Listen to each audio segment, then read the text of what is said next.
Main screen turn on. 2015 passed like half a year ago actually, and I didn't make this video until now because I had trouble with my Windows phone, resulting in not being able to record from it and wanting a 3DS from which I could capture footage instead of having to improvise with picture slideshows like last year. But that's not what this video is about. Compared to last year, I played fewer games in total, and a few of those are ones I've continued on since I started them then. Interestingly enough, pretty much all that made the eventual cut has had a place on the list since its first draft, but the places they've been on have been shifting depending on what point in the game I have been at and what new content kept getting released. In an attempt to keep these lists somewhat refreshing though, I'll try not to put games in the top 10 that were in previous lists as well, as to not have the same things repeated over and over again. So with that out of the way, let's begin. Number 10. Farty Troll. Really, I only played this game on 2 separate occasions, apart from recording the footage you're watching here. Once when I made a video about it, and the second time together with my sweetheart. Her playing on her iPad and me playing on her iPhone, trying to compete for a high score. Spoilers, I won. It's a Flappy Bird clone, and I can see why that game, and so in essence this one, is very addictive to people. Just the few games I played gave me trouble stopping, since its simplistic gameplay makes trying to beat your high score so very satisfying. That's not why this game is on the list, however. It's because there's been a few occasions where I was watching TV with my sweetheart and she'd unexpectedly start up this game and ruin the immersion with the fart sounds it produces. Hilarity ensued.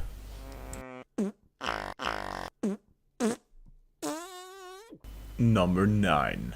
Microsoft Bingo. I was doubting on whether or not this should be included. Honestly, playing this makes me feel like an old lady.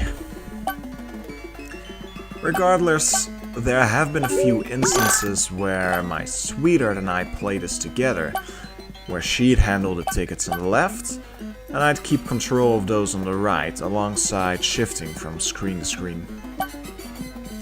Most of my time in this game, however, comes from playing it in bed, when waiting for my sweetheart to finish showering, because it's great for a few short games when my 3DS is downstairs plugged in the charger, where my phone is next to my bed as it doubles as my alarm clock anyways. It's as good an adaptation of Bingo as it can get, I suppose. And while I don't pick this up nearly as much as the other games on this list, it's the easy though time-consuming achievements that keep me coming back to unlock them. Number 8. Make It Rain, The Love of Money. I did 5 videos on this game. It was bound to be on this list.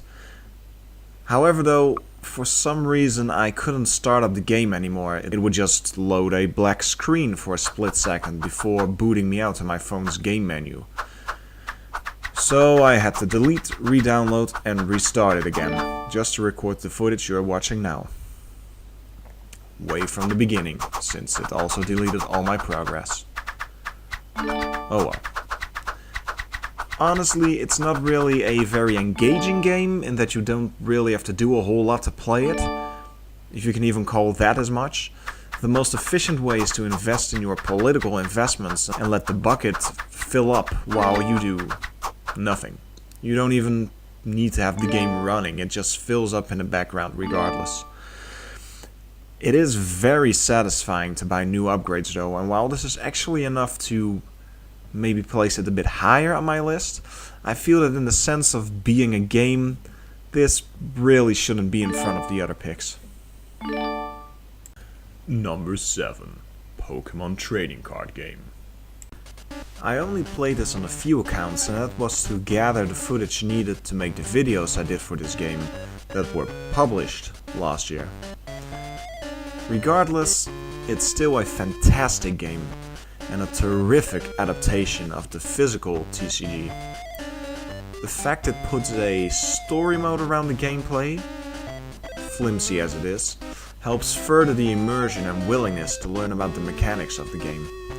I've beaten this game over a decade ago and still go back to it to play a game here and there, so that accounts to how much fun it is. But because there's technically nothing new left to experience in it for me, is also the reason why it isn't higher on the list. Number 6. Puzzle and Dragon Z plus Puzzle and Dragon Super Mario Bros. Edition. I played only the Mario side of this game so far.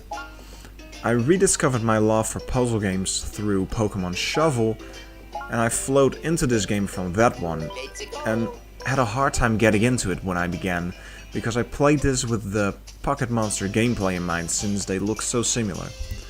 After putting that behind me though and getting used to the mechanics of this game, I started having a really good time with it. For a while at least. At some point, grinding levels and farming items became more important than skill and reaction. And at the point I am now, though it is post-game, it's near impossible to not need at least one 1-up mushroom per level, because enemies get powerful enough to kill you in one round. I don't know, perhaps I'm just not that good at this game, or I'm missing either an intriguing game mechanic, but when a puzzle game requires me to spend more time getting items and levels just to get through the motions, instead of actually puzzling, there seems to be something wrong. I can imagine this being a thing had this been a mobile game, but I shelled out enough cash for this to not have to deal with these kind of gameplay mechanics. I had hoped to beat the Mario skin side last year and start on the Z version in this one, but I kind of lost interest in the game as a whole. Shame too, because I heard the original was actually the better of the two. In actuality, I could have put this before the first 3 games as well, at the number 10 spot, but since this is a full-fledged game that I put a lot more time in than those, I decided against it, so take that as you will. Halfway there. Number 5. Despicable Me, Minion Rush. I initially had this lower on the list because I stopped playing for quite a while, since I hit that dreaded pay-to-places money wall and couldn't really progress. I still had a script lying around for a review of the game, and not wanting that to go to waste, I decided to play a few games again to refresh what was going on and perhaps revise what I wrote about back then. Only to find that a lot of new content had been added while I was not looking, and it actually moved itself up to my to-play list again, as one that I start up daily, mostly due to timed events. Technically, I'm still not progressing much in the game itself due to the aforementioned near requirement to pay cash and my unwillingness to do so, but a lot of new content makes for a diversion from the main game, and the prizes from there actually relieve the need to spend money somewhat. I'll go further into the specifics when I eventually do get around to making that 4-rate once over video. Number 4. Super Mario Advance 3 Yoshi's Island. I didn't include this last year because I had only just beaten the first world and didn't feel I had progressed enough to give an opinion on the game. Or at least one that doesn't drip nostalgia from when I played the SNES original nearly 2 decades ago. But now, progressing through the last section of the game, I can say that this is still a fantastic platformer with solid gameplay, great graphics, and memorable music.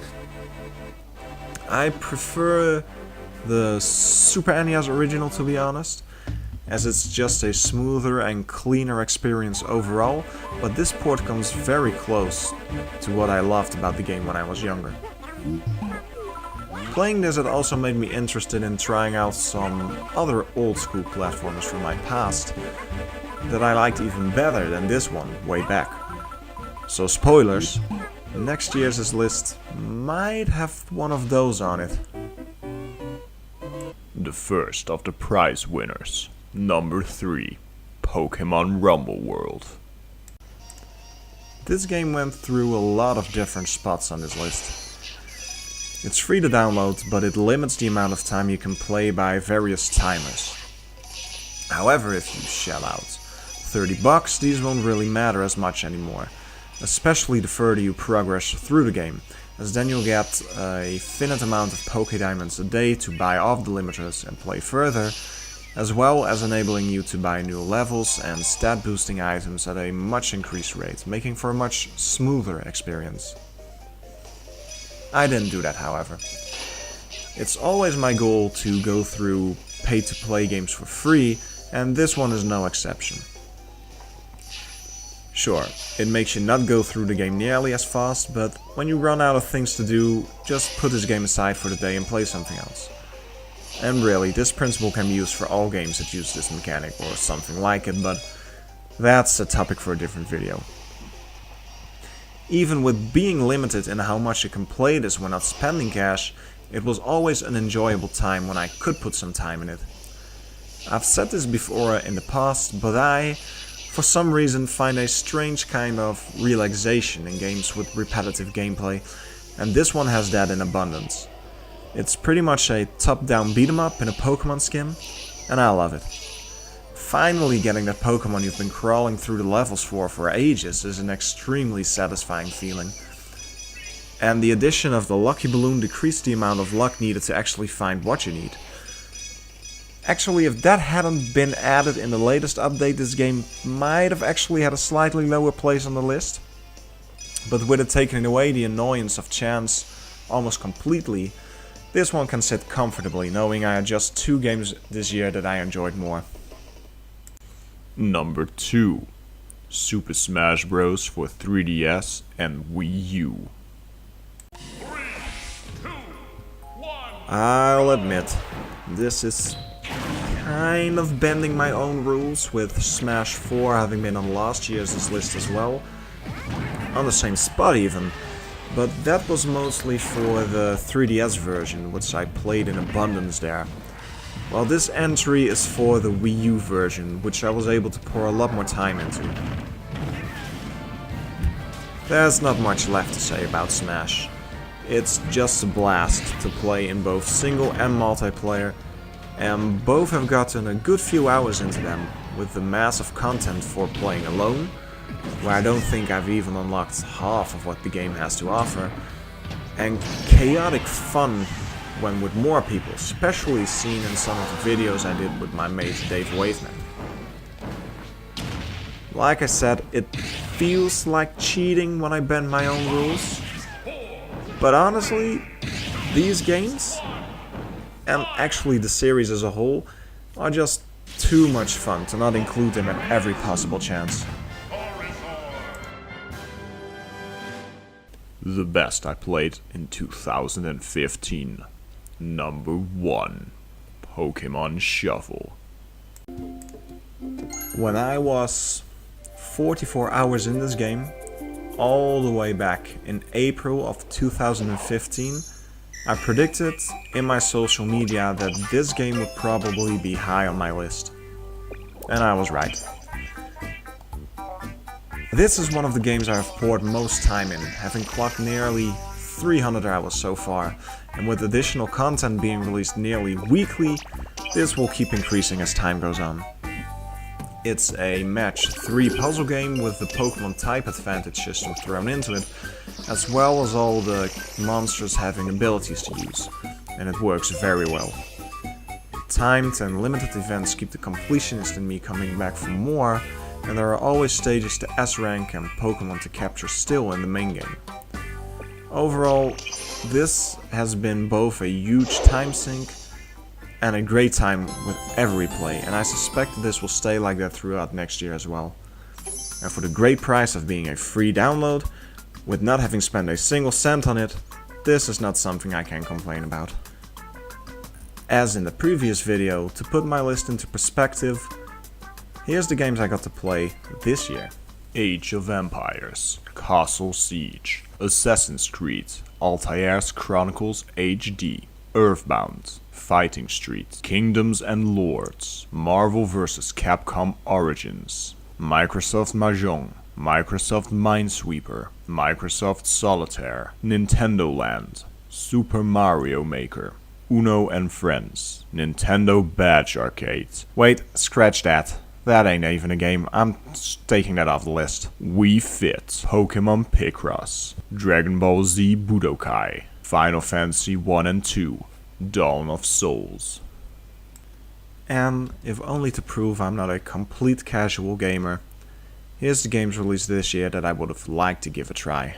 3D Afterburner 2, Resident Evil HD Remaster, Citizens of Earth, Grim Fandango Remastered, The Legend of Zelda, Majora's Mask 3D, Dragon Ball Xenoverse, Five Nights at Freddy's 3, Codename, Steam, Final Fantasy Type 0 HD, Fossil Fighters, Frontier, Mario Party 10, Box Boy, Mortal Kombat X, Goat Simulator, Stretchmo, Don't Starve, Giant Edition, Splatoon, Hatred, Massive Chalice, Dr. Mario, Miracle Cure, Batman, Arkham Knight, Sonic Runners, J-Star's Victory VS Plus, Hatoful Boyfriend, Tembo the Badass Elephant, Five Nights at Freddy's 4, King's Quest Episode 1, A Night to Remember, Rare Replay, Metal Gear Solid 5, The Phantom Pain,